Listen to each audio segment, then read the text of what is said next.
Menteri Koordinator Bidang Maritim dan Investasi Luhut Binsar Panjaitan mengaku mendapat 3 komitmen investasi dari Cina.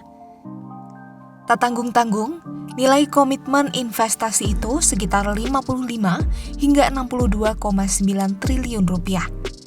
Luhut menceritakan perjalanan pertama ia dan timnya dimulai dari kota Shanghai dan bertemu dengan salah satu perusahaan yang memproduksi bahan baku solar panel terbesar di dunia.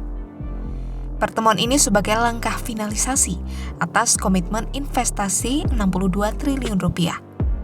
Setelah dari Shanghai, mereka kemudian lanjut melakukan kunjungan kerja ke Ningbo dan menemui salah satu perusahaan tekstil di Cina. Perusahaan ini dianggap Luhut juga menjadi yang terbesar, setidaknya di Cina.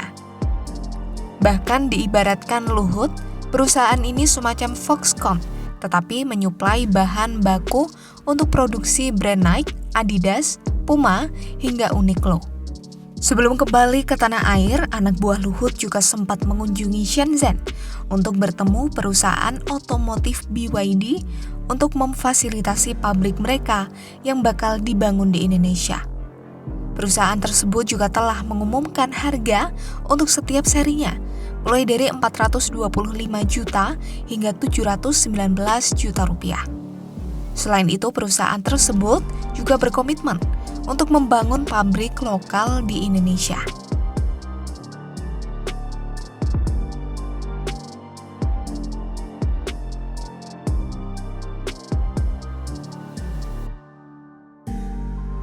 Relasi Indonesia dan Cina dalam bidang investasi tergolong baik.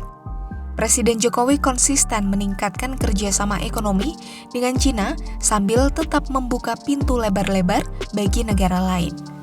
Hal itu terlihat dari kontribusi Cina yang semakin besar dan nyata.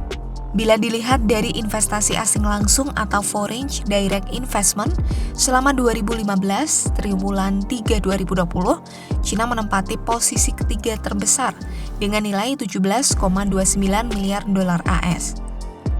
Kemudian di bawahnya ada Jepang yang nilainya 24,67 miliar dolar AS dan Singapura 46,5 miliar dolar AS.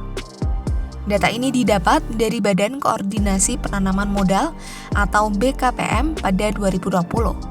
Selama hampir 5 tahun, nilai FDI Cina di Indonesia mengalami peningkatan signifikan hingga 559%.